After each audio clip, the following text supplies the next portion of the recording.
Oh, vaya. Acaba de llegar ahora, por cierto, Larry.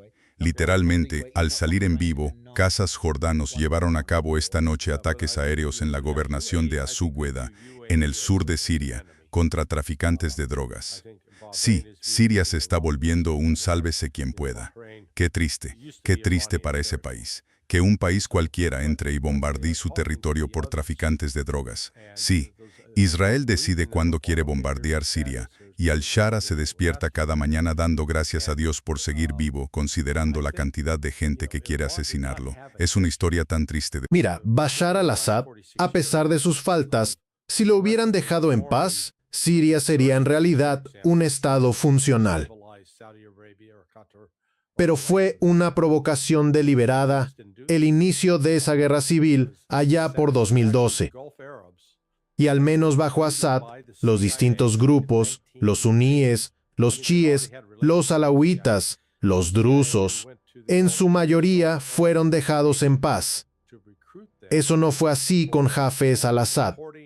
Su padre había asesinado brutalmente a unos 10.000 chiíes hace como 30 o 40 años.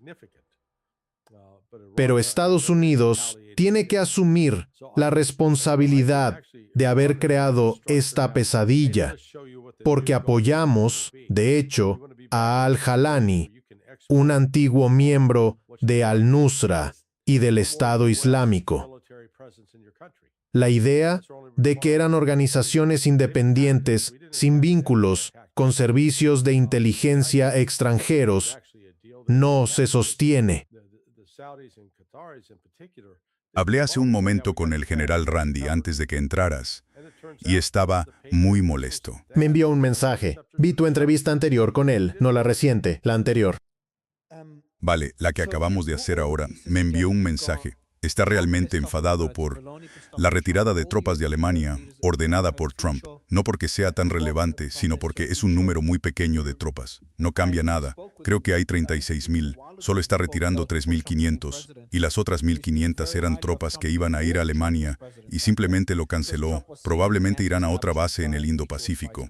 Así que eso no fue lo que le molestó. Él me dijo, Mario, estoy realmente preocupado por las reacciones impulsivas de este presidente y Hegseth. También estaba muy molesto con Hegseth en nuestra última entrevista, y eso es lo que realmente le preocupa. También hablamos de las bases de Estados Unidos en la región y de cómo el ejército de Estados Unidos debería admitir que las bases resultaron gravemente dañadas. Tenemos que hacer un mejor trabajo defendiéndolas, en lugar de criticar a quien diga que el ejército de Estados Unidos falló en distintas situaciones. Así que estaba muy enfadado por eso, y me gustaría saber cuál es tu reacción ante la retirada de esas tropas por parte de Trump. ¿Estás de acuerdo en que este tipo de comportamiento cuando Merz y un aliado te critican está mal o no lo ves igual? Bueno, no, en realidad estoy de acuerdo con él. Mira, mi postura es que no sé por qué todavía estamos en Alemania. Seguimos teniendo una presencia militar significativa allí. He viajado fuera de los Estados Unidos. He viajado a Alemania más que a cualquier otro país.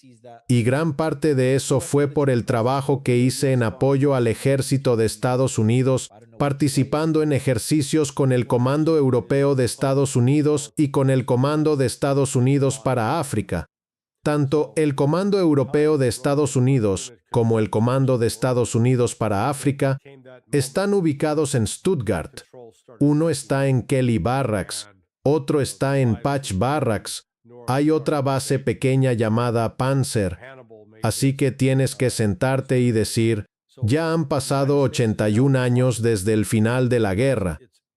¿En qué momento dijimos, ya no necesitamos ocuparlos? De nuevo, toda nuestra presencia allí tras la guerra fue básicamente para estar preparados para combatir a los soviéticos. Al principio tuvimos que ayudar a restablecer el orden en Alemania. Habíamos destruido gran parte. Pero esa misión se cumplió finalmente y Alemania se convirtió en una potencia económica. Así que esta petulancia de Trump, creo que a eso se refiere el general. Retirarse y reducir fuerzas con un plan está bien, pero ellos no tienen plan. Creo que se queja de que lo están haciendo solo para fastidiar a Merz, como diciendo, ya verás. Y, en realidad, Es un gesto sin mucho sentido. Quiero decir, 5.000 no son tantos. No están cerrando capacidades. Dicho eso, en la planificación hay un hospital militar al norte de Stuttgart, y ese hospital cumple un papel crucial con las tropas que reciben disparos, resultan heridas o son alcanzadas por explosiones en Arabia Saudita, en Kuwait, en los Emiratos Árabes Unidos o en Qatar. Ahí los trasladan. Así que, si vas a empezar a romper relaciones con Alemania, ¿cuál es tu alternativa? Además, ya existe la infraestructura médica. Ya sabes, ese hospital en particular. Escribí sobre eso. Fue la segunda semana de la guerra. La base militar cercana estaba pidiendo que se hiciera una colecta de sangre, y entonces ese hospital anunció que dejaría de prestar servicios de maternidad. O sea, aquí ya no nacerían más bebés. ¿Por qué? Porque les llegaban tantos heridos, que es su misión principal. ¿Cuándo fue eso? La segunda semana de la guerra. Ah, sí, recuerdo que lo comenta. Sí, así que otra vez no hay plan. Así que sí, entiendo por qué estaría molesto por eso. Sí, está molesto por eso. Y también se enfureció mucho con esa entrevista que escuchó en la que Hegseth despedía a generales. Él dice, Mario, no se habían despedido tantos generales desde la Segunda Guerra Mundial. Y me recuerda a un video que vi en los últimos días. Vi un video hoy que apareció de repente y alguien analizaba por qué los ejércitos árabes, los militares del Medio Oriente, siempre han perdido frente a contra Occidente si miras las guerras contra Israel, y dijo que la última que ganaron fue la de Saladino, hace cientos de años. Cuando ganó la batalla por Jerusalén, explicó que esto se debe a la cultura en las regiones árabes. Hay muchas sectas peleándose entre sí, y muchos generales temían que las tropas se les levantaran, así que nunca dieran poder a las tropas, nunca empoderaron a las tropas. Les importaba más la lealtad que poner a la persona adecuada en el puesto adecuado. El nepotismo juega un papel. Entonces, por estos problemas culturales y la división entre chiíes, sunitas, etc., eso llevó a problemas estructurales dentro de los ejércitos árabes. Habló de Irak, cuando muchos soldados eran capturados, muchos sentían rencor contra sus comandantes. La razón por la que lo menciono no digo que sea lo mismo en los Estados Unidos, pero tiene algo de... Me recuerda a lo que Hegseth está haciendo, donde, según el general, prioriza la lealtad sobre la competencia. Y dijo Mario, eso en primer lugar está mal, y cualquiera en los negocios lo sabe. Intento al máximo tener a muchos familiares en mis empresas, y siempre trato de tratarlos igual que a los demás empleados. Así que conozco la toxicidad del nepotismo y entiendo la importancia de la meritocracia por encima de la lealtad. Y, en segundo lugar, desmoraliza a la gente, a quienes se han ganado su puesto para luego ser reemplazados por alguien menos competente porque no eran tan leales o porque se enfrentaron al presidente. Eso le molestaba mucho. Y me dijo Mario que eso podría tener consecuencias que no veremos hasta dentro de años. Cosas como el misil balístico hipersónico, el Dark Eagle, cosas así, ocurren por problemas estructurales a los que no prestamos. Sí, y ni siquiera están seguros de que vaya a funcionar en el terreno. Entonces, ya sabes, despleguémoslo. Es más cuestión de teatro. Mira, Andrei Martyanov escribió un libro, Dios Santo, hace 10 años, titulado Perdiendo la supremacía militar. Y, ya sabes, cuando lo encontré por primera vez hace 3 años, veamos, bueno, fue en 2022, justo después del inicio de la operación militar especial. Era un libro brillante. Explicó exactamente cuáles eran los problemas del ejército de Estados Unidos y su enfoque para resolver o no resolver los problemas. Y mira, una de las cosas ha sido el sobredimensionamiento de la cúpula militar. No estoy completamente de acuerdo. Supongo que coincido con el general en que la forma en que se despide y descarta a la gente por razones políticas está mal. Pero el problema mayor es ese sobredimensionamiento.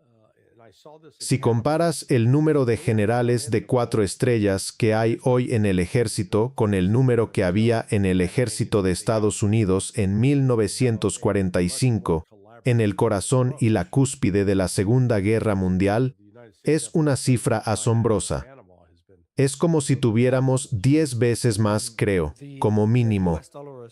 Él está de acuerdo, por cierto. Está de acuerdo. Dijo que hay mucho sobredimensionamiento. Si despides gente por el exceso y las ineficiencias, él está de acuerdo con eso. Pero cuando lo haces por lealtad o porque alguien dijo algo al presidente que no le gustó, ahí es cuando se enfada de verdad. Sí, es decir, parte de lo que quieres. Y Trump también lo ha hecho con la comunidad de inteligencia.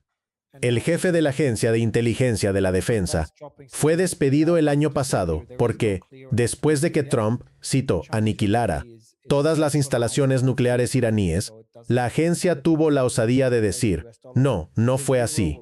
La capacidad nuclear iraní sigue intacta. Y en lugar de aceptar eso como el juicio de la comunidad de inteligencia, basado en imágenes satelitales y otras fuentes, despides al tipo que te trae noticias malas o las que no quieres oír. Y lo hicieron igual no solo con los militares, también con la Oficina de Inteligencia e Investigación del Departamento de Estado. De nuevo, castigaron a los 2 analistas, que ofrecieron una visión contraria sobre lo que Rusia decía respecto a la propuesta de paz de Estados Unidos. Y resultó que esos 2 analistas tenían razón. Por cierto, hace tiempo que no hablo con Andrei Martyanov. Sería divertido preguntarle por qué tiene un carácter fuerte. Me imagino lo que diría cuando le cuente sobre el Dark Eagle. Lo provocaría. A veces lo saco de quicio. Le diría algo como, Andrei, parece que el Dark Eagle es un misil increíble que Estados Unidos está desplegando. Él simplemente empezaría a gritarme. Quiero volver a hablar de las tropas. Hablaste de la base en Alemania y mucha gente argumenta que el ejército de Estados Unidos no solo está sobreextendido, sino que además supone costes importantes cuando Estados Unidos lidia con tanta deuda. ¿Qué opinas de las ventajas de tener bases en lugares como Alemania, que podrían actuar como bases de operaciones avanzadas para, no solo frente a Rusia, sino también respecto al Medio Oriente? Esas bases no son necesarias para el Medio Oriente, sino solo para Rusia. Y si es así, si se retiran estas bases, intento pensar cuáles serían las consecuencias negativas, sin contar el ahorro económico. ¿Hay beneficios de estas bases más allá de la disuasión contra? Bueno, vuelves al meollo de tu pregunta. ¿Por qué tenemos esas bases allí en primer lugar? La misión ha cambiado con los años. Inicialmente, las bases establecidas en Alemania servían para reconstruir el país y restablecer el orden. Y fíjate, lo hicimos en Alemania. No lo hicimos en Japón. No tenemos esas bases enormes por todo Japón como las que tenemos en Alemania. Una satoredale. La presencia militar en Japón es diferente a la de Alemania. Oh, sí. Dramáticamente diferente. Creo que tenemos cierta presencia en la base aérea de Cadena, pero no ves al Mando Indo-Pacífico de Estados Unidos, que es el comando militar. Ese tiene su sede en Hawái y no cuenta con múltiples bases del ejército, de la Fuerza Aérea y de la Infantería de Marina repartidas por todo Japón, mientras que, al menos en Alemania, sí hay bases aéreas. Por ejemplo, Rhein-Main es una de las principales. De hecho, nunca he contado todas las bases, pero sé que en Stuttgart tienes al menos 3 justo ahí. Y cuando te desplazas por la zona, llega a ser como 6 dentro de los 100 kilómetros alrededor. Entonces estaban ahí por la amenaza soviética. Teníamos que proteger a Alemania de los soviéticos. Bien, la Unión Soviética desaparece. ¿Y ahora qué? Ahora somos un niño de 3 años con un martillo buscando un clavo. Tenemos que tener algo con qué golpear. Prácticamente deberíamos diseñar una estrategia para empezar a cerrar esas bases. La única finalidad de esas bases es proyectar la fuerza de Estados Unidos en el exterior y proyectarla por medios militares. Así que, por ejemplo, en Italia tenemos bases aéreas. No tenemos muchas y casi nada en España. Tenemos la base de Incirlik en Turquía. No tenemos bases en el norte de África, así que lo hemos compensado enfocándonos en Alemania. Ha sido un cruce de caminos clave. Danaio Meros, Meno, entonces tenemos Cuya, Caria, una Sara, un... ¿Qué opinas de las del Indo-Pacífico? ¿Crees que son necesarias para contrarrestar lo chino, quiero decir, el crecimiento de China? Sí, mira, nosotros hemos fabricado la amenaza militar china. Sé que eso vuelve locos a los que son antichinos en Estados Unidos. Pero miremos los hechos de los últimos 54 años, desde la apertura de Nixon hacia China. La única vez que China se involucró en una guerra fuera de sus fronteras fue en 1979. Y fue cuando Vietnam y Camboya se enredaron, y China intervino en ayuda de Camboya. Aparte de eso, no ha intentado inmiscuirse ni lanzar guerras en otras partes del mundo. Estados Unidos sí lo ha hecho. Y sin embargo, cuando China intenta afirmar su control sobre las zonas cercanas a su territorio, Estados Unidos se vuelve loco. ¿Cómo se atreven? Oh, son agresivos. Olvidando todo lo que hacemos en Estados Unidos, las diferentes invasiones que hemos montado, remontándonos a la intervención en la República Dominicana. ¿Qué fue? 1963, 1964. Hemos invadido Panamá, Granada. ¿Es posible que China simplemente no tuviera las capacidades militares para hacer lo que hace Estados Unidos? Pero si en un nuevo orden mundial, especialmente el que estamos viendo ahora tras esta guerra, donde Estados Unidos tenga que reducir su presencia en ciertos países, puede que tengan que hacerlo en el Golfo, porque eso es una de las peticiones de Irán. Por cierto, la han pedido hoy. Voy a repasar sus peticiones hoy. Reiteraron las mismas peticiones que habían hecho antes más o menos, pero si Estados Unidos se retira del resto del mundo y el ejército chino sigue creciendo, y China llega a estar en posición de hacer lo que Estados Unidos ha hecho y comienza a cambiar su política exterior por una de intervención en sus propios intereses, quizá no bajo Xi Jinping, quizá bajo el siguiente líder, ¿no es también una posibilidad? Podríamos ver ese vacío dejado por Estados Unidos cubierto por China. No digo que sea algo malo, solo que podría ser una de las consecuencias. No, siempre es posible, pero sería una ruptura enorme con su cultura y su historia. Miremos los últimos 3000 años. China nunca fue una potencia militar tan agresiva que saliera a invadir y conquistar otros países. Generalmente se quedó en casa. Fue víctima de los japoneses. Los japoneses la atacaron. Y tan recientemente como en la Segunda Guerra Mundial, si miras los datos, los soviéticos y los chinos representaron el 70% de todas las víctimas en esa guerra. Es una locura. Es una locura. Es una cifra asombrosa. Y eso otra vez tiene un efecto cultural. Ahora la gente habla de que Mao mató a 50 millones de personas y de su revolución cultural.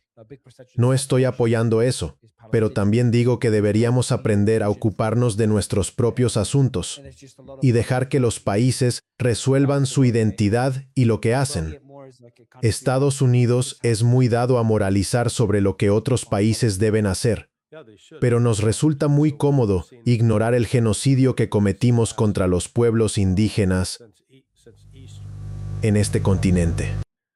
Y cómo robamos todos los genocidios que están ocurriendo y que no encajan con los intereses de Estados Unidos, como lo que está pasando ahora en Sudán. ¿Dónde estaba Estados Unidos en Sudán, en el Congo o en Ruanda hace 10, 20 años? En todos esos casos se los desatendió cuando estaban ocurriendo genocidios. Espera, ¿dónde está Estados Unidos con respecto a Gaza en el resto del mundo? Sí, sí. Es una verdad incómoda. ¿Qué ocurre con la región del Golfo? La imagen del informe de Cable News Network sobre la destrucción. Tú llevas mucho tiempo hablando de eso. Las bases se consideraban inexpugnables para los países del Golfo y Estados Unidos era visto como un paraguas de seguridad. Ahora, estos países del Golfo necesitan disuasión. Hablé con Nima hoy más temprano, le decía, debatíamos y le dije, mira, entiendo que puede haber coexistencia entre los países del Golfo e Irán, Creo que debería haberla, pero como líder de cualquier país, siempre debes planear por si las cosas salen mal. Si un nuevo líder en Irán o Mustafa se vuelve más hostil por cualquier motivo, tienes que contar con disuasión contra un vecino que es más poderoso que tú. Eso es política normal. ¿Cómo será esa disuasión para el Golfo? Ahora, he hablado del asesor del presidente. Dijo que vamos a diversificar, vamos a apostar más por Estados Unidos e Israel. Eso es lo que están haciendo los Emiratos Árabes Unidos. Pero diversificar, hemos hablado de lo que Arabia Saudita está haciendo con Pakistán y Turquía. Pero, ¿cómo será el panorama en una de las regiones más volátiles del mundo? ¿Y quién podría llenar el vacío que deje Estados Unidos? Bueno, creo que Irán ha empezado a abordar ese asunto en los últimos días. Así que, inmediatamente después de las consultas de Arachi en San Petersburgo con el presidente Putin, regresó y, a partir del jueves y continuando ayer, el viernes, estuvo llamando y conversando con sus homólogos en Turquía, Qatar, Arabia Saudita y, creo, Kuwait. Azerbaiyán y Kuwait, pero no los Emiratos Árabes Unidos, no Bahrein y no... Omán no estaba, pero Omán está bien de todos modos, ni los Emiratos Árabes Unidos ni Bahrein. Hubo uno más, no recuerdo quién era. Bueno, creo que ven a los Emiratos Árabes Unidos como un enemigo. A Bahrein lo consideran irrelevante. Al fin y al cabo, Bahrein fue territorio iraní. Pero están hablando con los otros y les están informando, este es el estado de la situación, hacia dónde vamos y qué estamos pidiendo. Y creo que Irán no tiene una historia, especialmente en los últimos 46 años, de formar insurgencias agresivamente, por ejemplo, para intentar desestabilizar a Arabia Saudita, a Qatar o a Kuwait. Simplemente no lo hacían. En realidad, fueron los árabes del Golfo a los que la Agencia Central de Inteligencia reclutó en 1980. Quiero decir, ya tenían relaciones con la Agencia Central de Inteligencia, pero luego la Agencia Central de Inteligencia fue a los distintos países árabes del Golfo para reclutarlos y apoyar la guerra de Saddam Hussein contra Irán, y lo hicieron. Ese fue el apoyo que los saudíes y otros aportaron, y fue significativo. Pero Irán, otra vez, nunca les tomó represalias. Así que creo que Irán está intentando ahora decir, déjenos mostrarles cuál será el nuevo orden del Golfo. Quieren volver a una situación en la que puedan exportar lo que quieran, solo que no haya más presencia militar de Estados Unidos en su país. Ese es nuestro único requisito, porque ellos nos atacaron. Nosotros no los atacamos. Ellos nos atacaron. Y creo que, de hecho, ahí hay margen para un acuerdo, porque los saudíes y los cataríes en particular han recibido promesas. Sí, los respaldamos, los tenemos cubiertos, y resulta que los misiles Patriot y esos interceptores no sirven, no funcionaron. Si juntas todas las piezas, tienes a Trump enfadado con Merz, a Maloney enfadado con Trump y a todos los líderes europeos. También escuché a Fico, el primer ministro Fico, con quien hablé e hice una entrevista hace un tiempo. Eso fue antes de que Trump fuera presidente. Hablaba muy bien de Trump antes de que fuera presidente, porque Trump se veía como el anti-establishment y Fico estaba luchando contra la Unión Europea. Pues vi un video de Fico ayer criticando a Trump y su política exterior. Luego en Asia no son tan vociferantes como Europa, pero son los que más están sufriendo. Ayer le preguntaron a Trump por los corredores, unos 6 que Pakistán, como dijimos, estableció para importar y exportar desde Irán, dando a Irán una alternativa al estrecho de Hormuz. Y ahora hay muchos videos de petróleo siendo transportado por esos corredores en pequeñas cantidades, pero algunos de todos modos. Y la base de Estados Unidos está siendo destruida y el Golfo está siendo arrastrado a una guerra de la que no querían formar parte. ¿Cómo va a quedar el mundo con todas estas piezas en movimiento? Y no he mencionado todo, pero todo lo que ha pasado en los últimos 12 meses, incluida la guerra entre Rusia y Ucrania y sus consecuencias, hace que el mundo en el que viviremos después de esta guerra, que por cierto no ha terminado y todavía se está negociando, sea muy distinto. Es simplemente difícil ver cómo. Pero una cosa que sí se ve con claridad es que la presencia militar de Estados Unidos a nivel global o o la política exterior de Estados Unidos podrían tener que revisarse, no sé en qué dirección irá. Bueno, en realidad es la era poshegemonía de Estados Unidos, por así decirlo. Hubo un tiempo en el Imperio Romano en que controlaba gran parte del mundo, pero llegó un momento en que ese control empezó a fragmentarse. Y, ya sabes, las tribus del norte germánico empezaron a invadir y a penetrar. Y, ya sabes, Aníbal hizo su travesía. Y así, Estados Unidos ahora está en ese proceso. Su poder e influencia están retrocediendo y le cuesta aceptarlo porque estaba acostumbrado a poder marcar la pauta.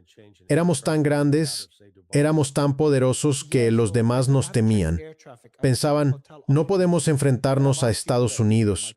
Y ahora lo que los hutíes y los iraníes han demostrado en estos 12 meses, recuerden, hace un año por estas fechas, los hutíes estaban siendo bombardeados por Estados Unidos y aún así seguían respondiendo. Y llegó al punto en que seguían derribando un dron, un Predator MQ-9 Reaper de $35 millones por semana.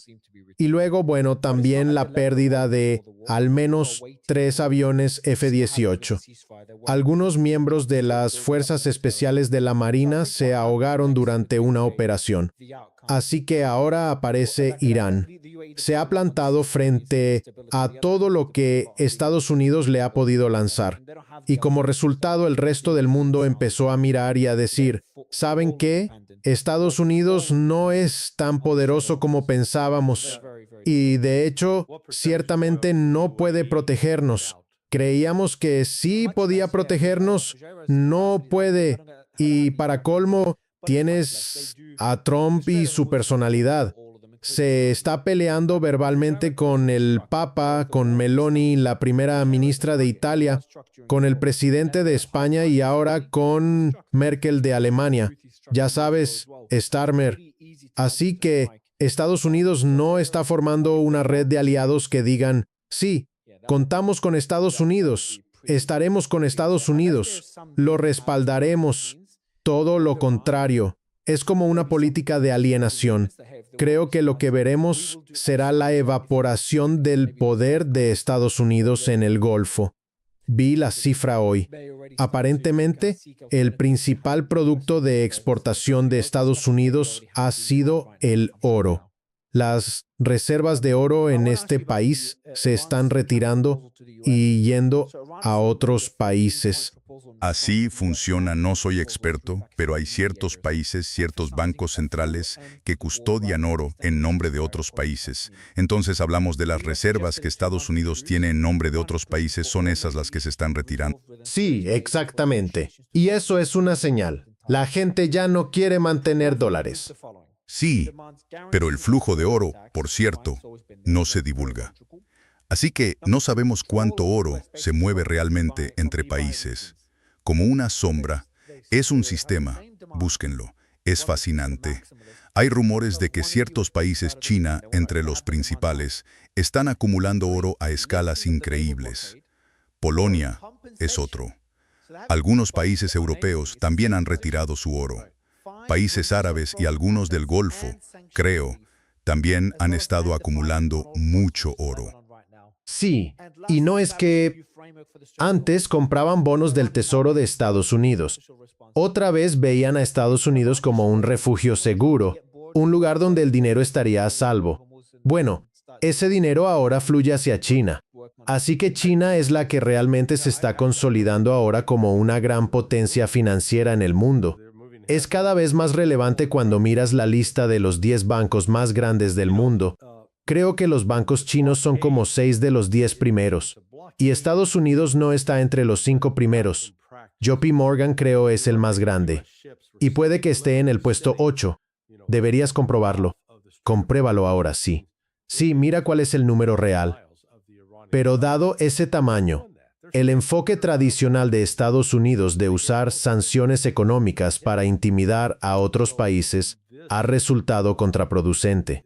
le salió mal con Rusia y empujó a Rusia a acelerar el fortalecimiento de la alianza entre Brasil, Rusia, India, China y Sudáfrica como alternativa al sistema financiero de Estados Unidos. ¿Y qué viste? Los puestos 1, 2, 3 y 4 son chinos. JP Morgan y Bank of America son el 5 y el 6, solo 2 estadounidenses. Los primeros 4 son todos chinos, y luego Estados Unidos, Estados Unidos. ¿Y cuáles son los últimos? El resto, el 7 es HSBC del Reino Unido, el 8, BNP Paribas de Francia, el 9, Crédit Agricole de Francia y el 10, Mitsubishi Financial Group de Japón. Sí, así que, ya sabes, China está ahí. Y eso cuenta, porque están invirtiendo activamente en otros países.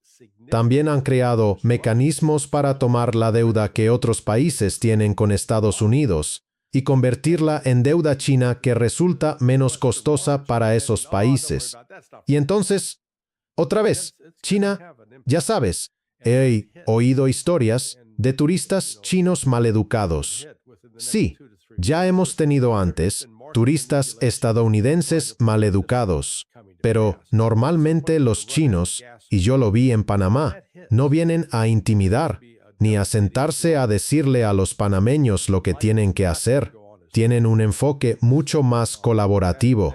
Y el intento de Estados Unidos por sacar a China de Panamá ha sido algo ridículo.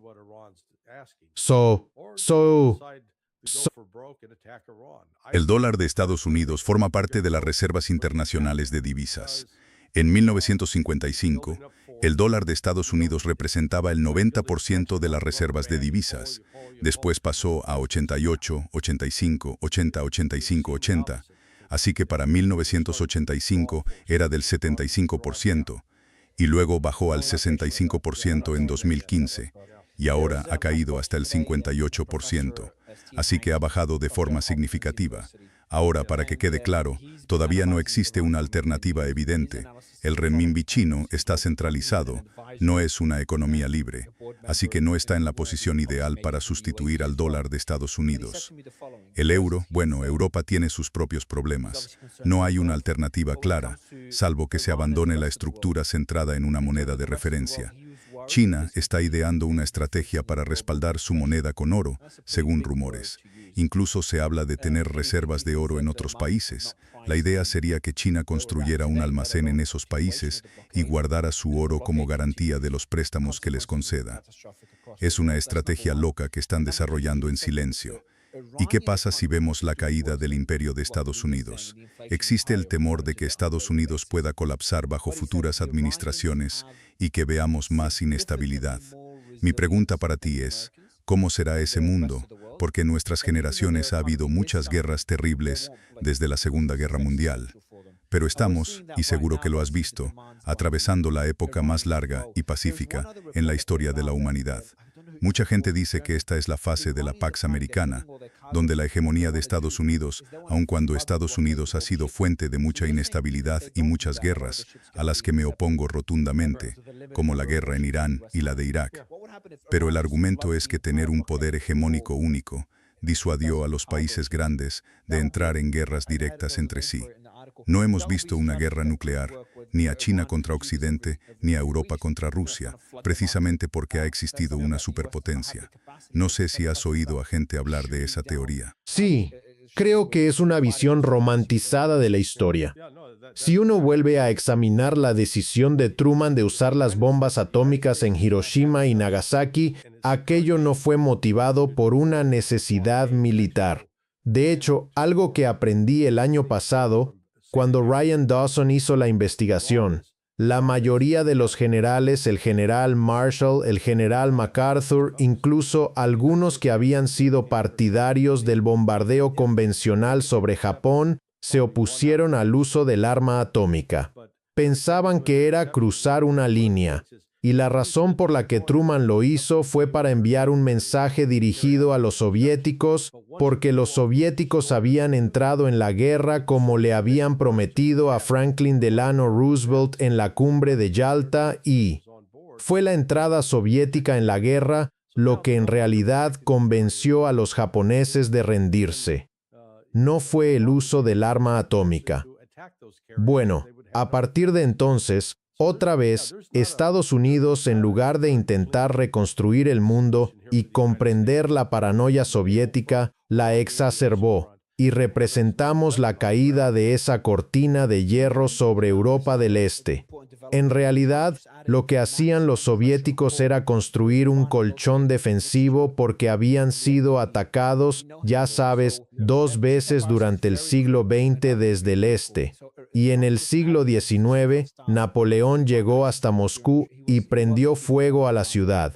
Así que no es que los rusos fueran paranoicos sin motivo.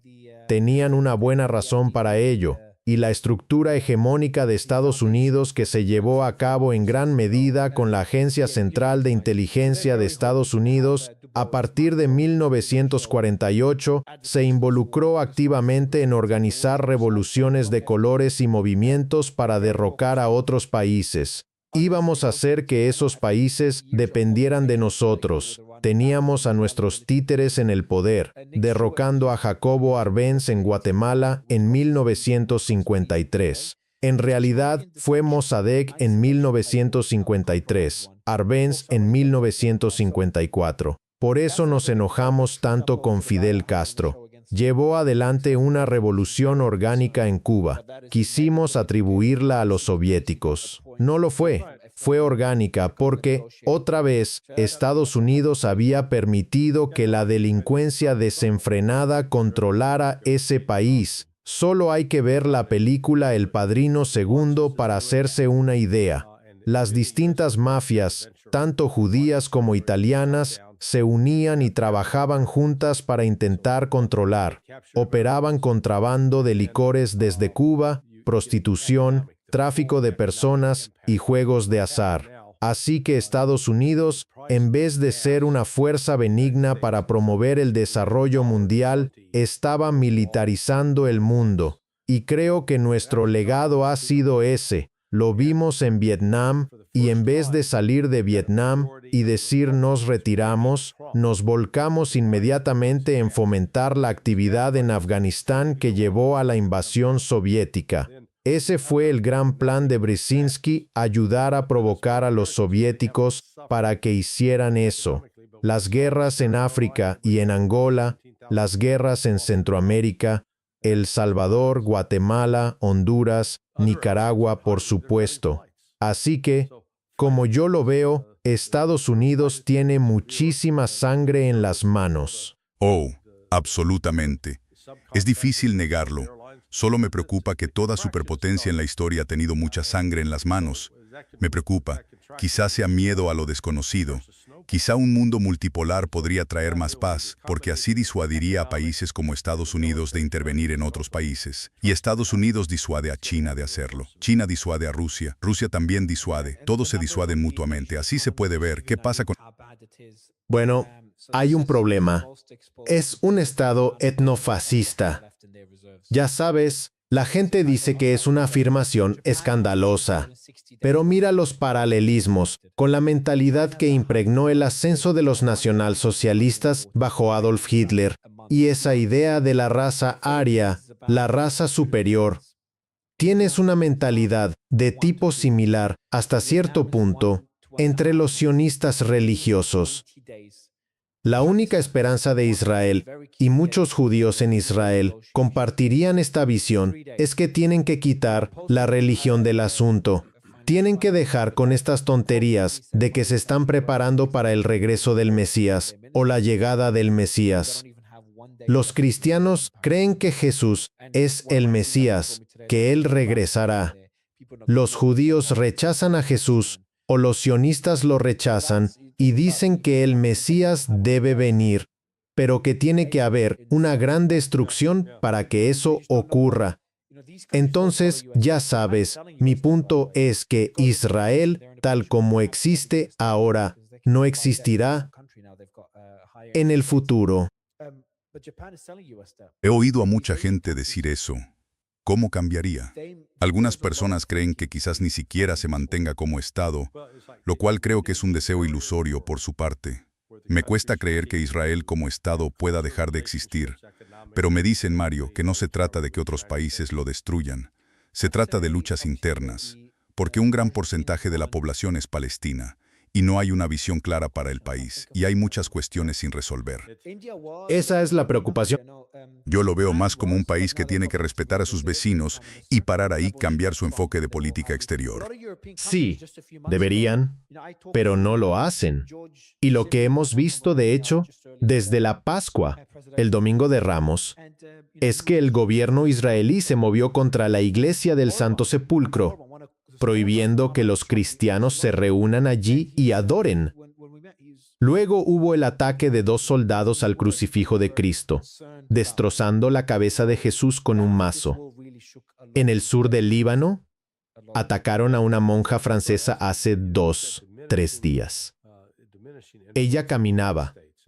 Esta bestia se le acerca por detrás, la empuja violentamente al suelo y le golpea la cabeza.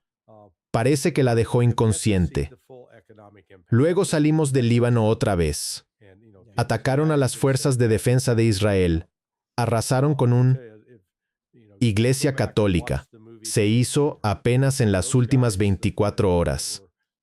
Así que este ataque al cristianismo, creo, realmente va a revertirse contra los sionistas y eliminar. Se van a quedar sin el apoyo de Estados Unidos.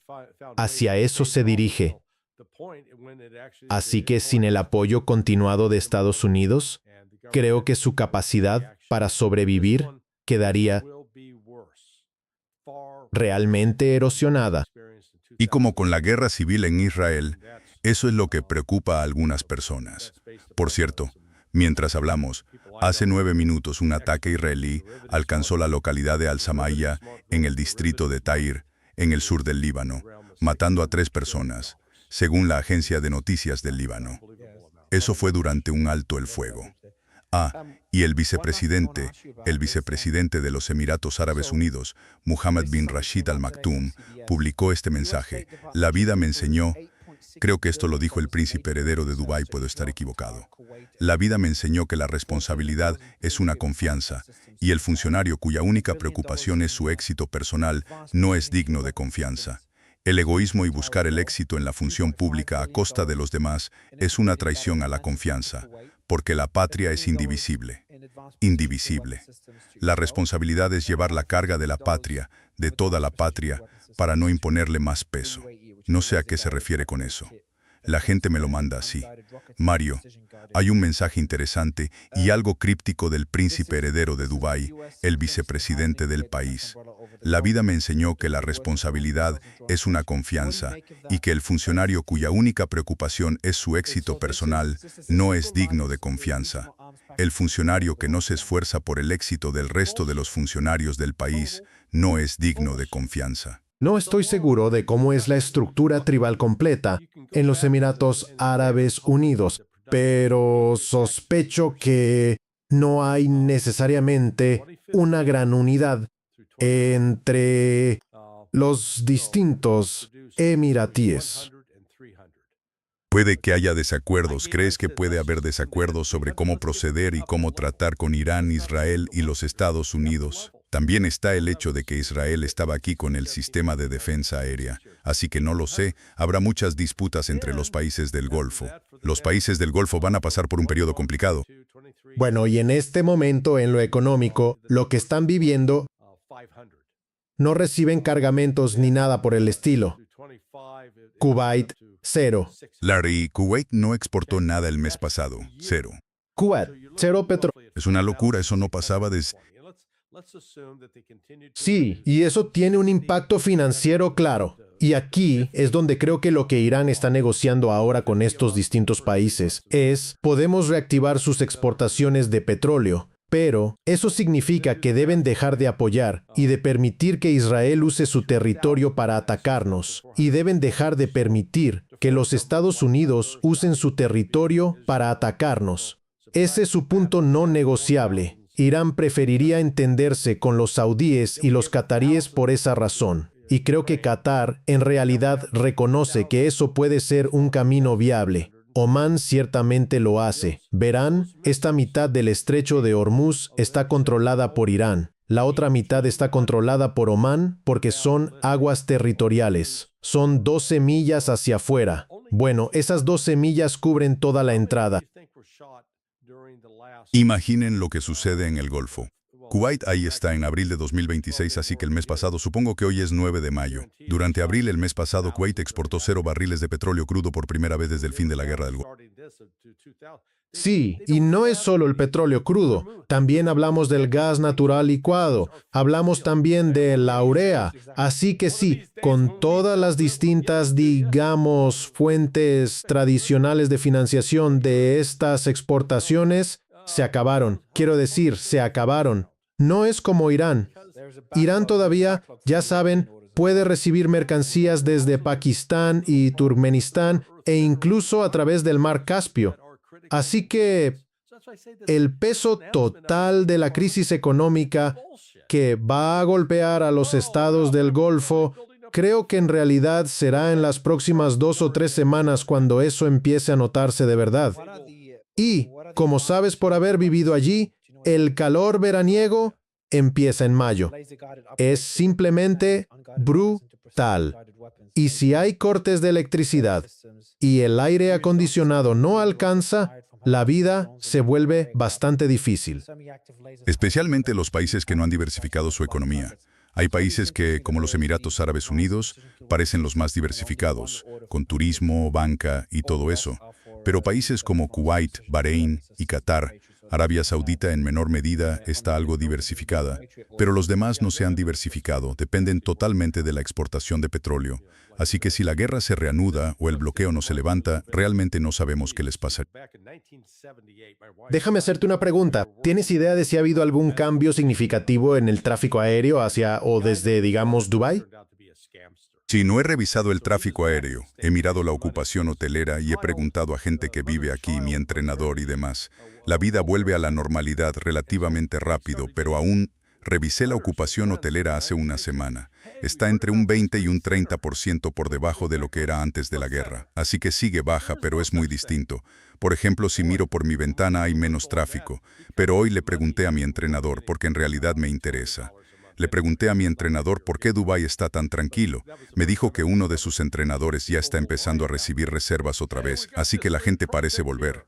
Pero no está al nivel que tenía antes de la guerra. Creo que la gente espera ver qué pasa con el alto el fuego. Están preocupados porque Donald Trump sigue reforzando la presencia militar. Creo que lo que pase ahora podría decidir el futuro de Dubái. Los Emiratos Árabes Unidos dependen mucho de la seguridad y la estabilidad.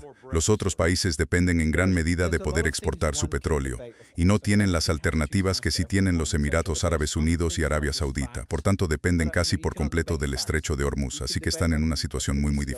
¿Qué porcentaje de petróleo pueden sacar los Emiratos Árabes Unidos por Fujairah?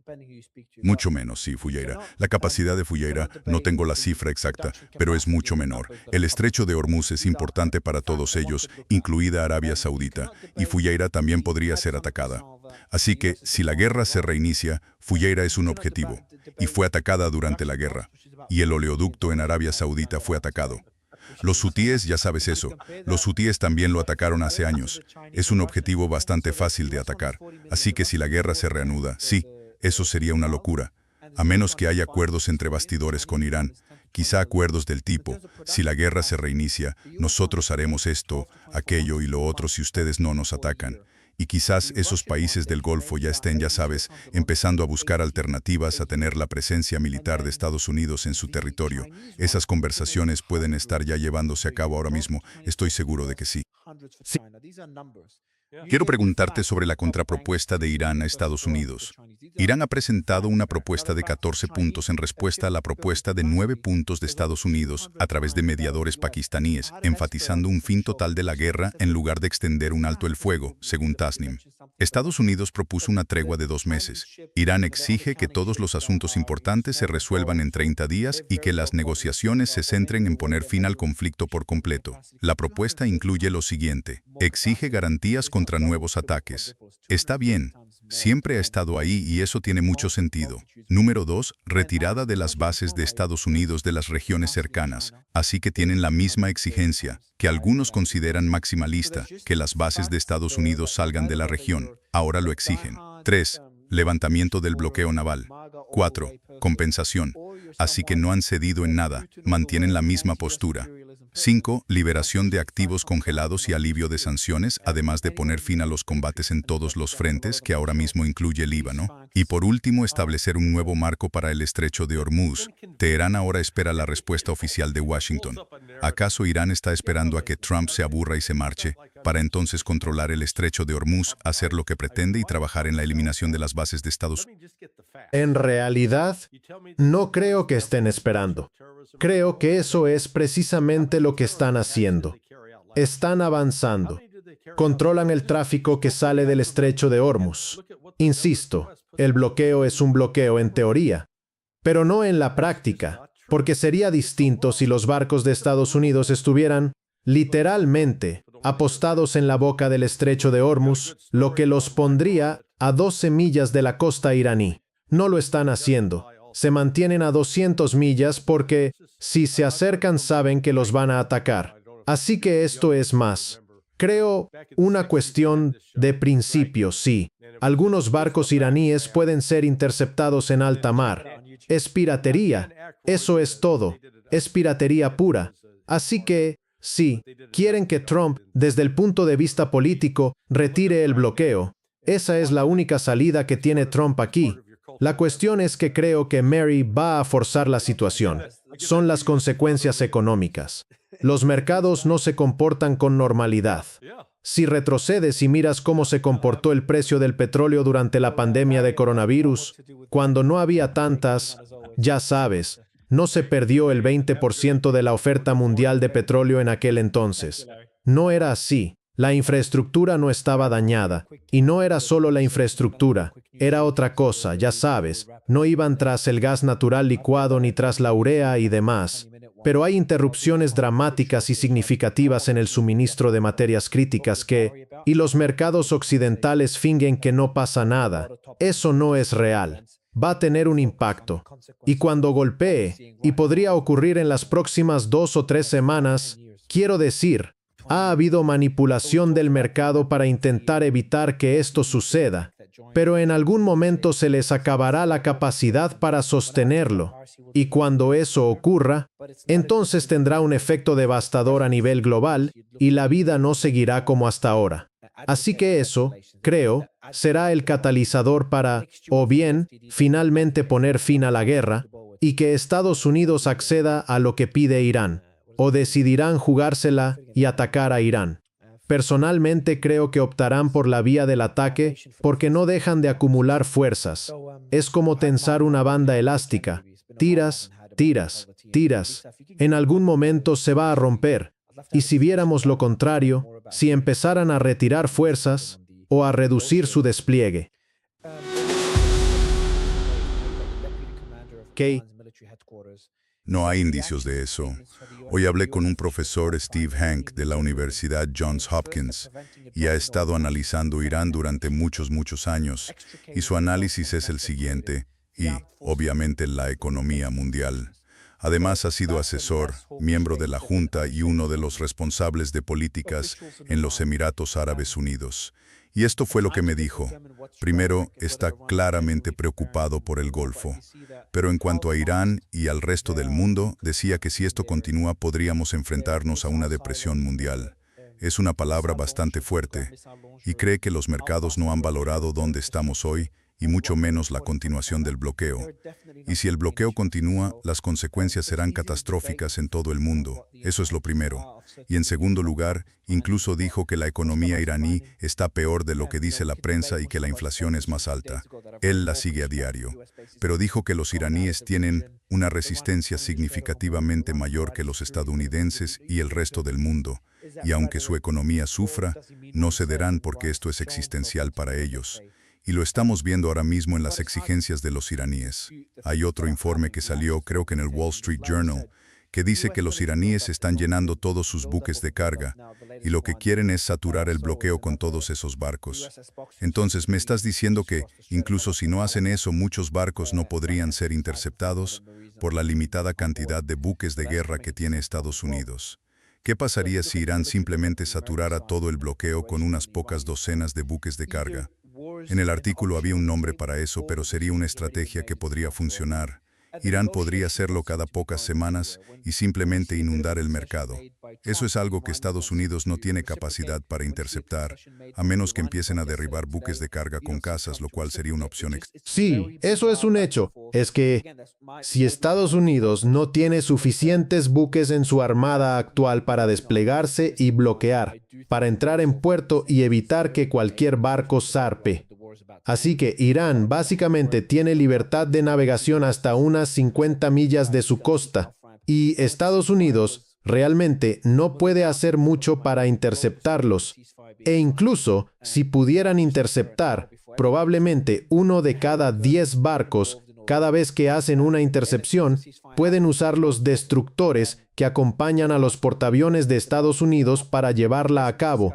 Pero una vez que apartas esos destructores para eso, la misión del destructor era proteger y dar defensa aérea, porque llevan misiles de defensa aérea a bordo para proteger a los portaaviones. Así que ahora ya no protegen a los portaaviones, lo que significa que, potencialmente, Irán podría atacar esos portaaviones y no tendrían defensa. Así que no hay una solución clara para Estados Unidos militarmente, ni en el frente naval ni en el aéreo, y mucho menos en el terrestre. ¿Sabes algo sobre eso? Es otro desarrollo importante. Trump acaba de añadir a su equipo negociador sobre Irán a alguien partidario de la estrategia de máxima presión, Nick Stewart, de la Fundación para la Defensa de las Democracias. ¿Lo conoces? Trita Parsi y otros lo están criticando mucho. Trump lo acaba de nombrar jefe de gabinete del Grupo de Acción sobre Irán. Él fue jefe de gabinete del Grupo de Acción sobre Irán en la primera presidencia de Trump y forma parte del Centro de Estudios, la Fundación para la Defensa de las Democracias. Sí, ya sabes, estos tipos son muy de línea dura. Tienen a Mark Dubowitz, que ha estado en el programa y que aboga por esta guerra y desprecia al régimen. Bueno, Trump acaba de sumar a alguien de la Fundación para la Defensa de las Democracias, un centro de estudios muy belicista. En su equipo negociador ahora está la Fundación para la Defensa de las Democracias, que pasó años oponiéndose a cualquier acuerdo diplomático con Irán y apoyando las posiciones militares de Israel, y Nick Stewart, que acaba de ser nombrado en el equipo negociador, el enviado de paz de Witkoff, ha defendido la estrategia de sanciones y aislamiento, no la del compromiso. Las conversaciones ya están estancadas, bla, bla, bla. Eso es otro gran acontecimiento. Un tuit que publiqué al respecto lo tendré otra vez en el programa pronto, en un par de días, y está muy preocupado porque eso es un indicador negativo. Si Trump busca la paz, no nombras a un halcón de la Fundación para la Defensa de las Democracias para integrar el equipo negociador, así que eso te... Sí, no. Creo que al final Trump se verá obligado a optar por la vía de la negociación. Así que si lanza este nuevo ataque y algún avión de Estados Unidos se atreve a sobrevolar territorio iraní, lo derribarán. Habrá estadounidenses capturados. Así que si hay estadounidenses capturados y además se suma el pleno impacto económico, porque lo que ha pasado ahora, el precio de la gasolina en Estados Unidos ha subido básicamente $1.20 en general respecto a antes, pero en realidad ya ha subido casi $2. Y por primera vez, la mayoría de los republicanos está culpando a Trump por el aumento del precio de la gasolina. Y ese precio de la gasolina seguirá subiendo, no va a bajar. Y luego, con los otros efectos económicos, porque hasta ahora los estadounidenses no habían sufrido realmente, acabamos de ver que Spirit Airlines se declaró en quiebra, 17,000 personas perdieron sus empleos, incluidos pilotos, y otras aerolíneas no están contratando, están recortando vuelos. Así que hay menos tripulantes de cabina, menos personal de servicio de alimentos y menos subcontratistas que apoyan a las aerolíneas. La contracción ya comenzó, y esa contracción llegará a un punto en que empezará a convertirse en una bola de nieve, y esa será la combinación de lo económico y los fracasos militares que, en última instancia, harán que Trump tenga que dar marcha atrás. Y las cifras de las economías asiáticas te dan una idea de lo grave que es. Esto muestra quiénes están más expuestos en términos de la cantidad de suministro de petróleo que les queda en reservas. Escucha, empezaré por los que están mejor. Japón tiene 260 días. Vaya, mucho más de lo que esperaba. China tiene entre 100 y 130 días, Taiwán tiene entre 100 y 140 días, Tailandia tiene como 1 o 2 meses, Filipinas tiene aproximadamente 2 o 3 meses, India tiene como 1 o 2 meses, Vietnam tiene entre un mes y medio, Indonesia 20 días. Pakistán, el que está muy interesado en conseguir un acuerdo de paz y lidera esas negociaciones. 3 días. Cuando publiqué esto, un analista financiero del Golfo me citó en un tuit y me dijo, Mario, en realidad es peor para Pakistán. Incluyó la cita de uno de sus ministros diciendo que ni siquiera les queda un día de reservas. Y uno de mis colaboradores me dijo hoy que ya hay racionamiento, gente sin trabajo, etcétera, en Pakistán. Esto habla del impacto económico que esto tendrá en Estados Unidos. Asia está en una situación tan mala y simplemente no sabemos qué pasará. Estos países tienen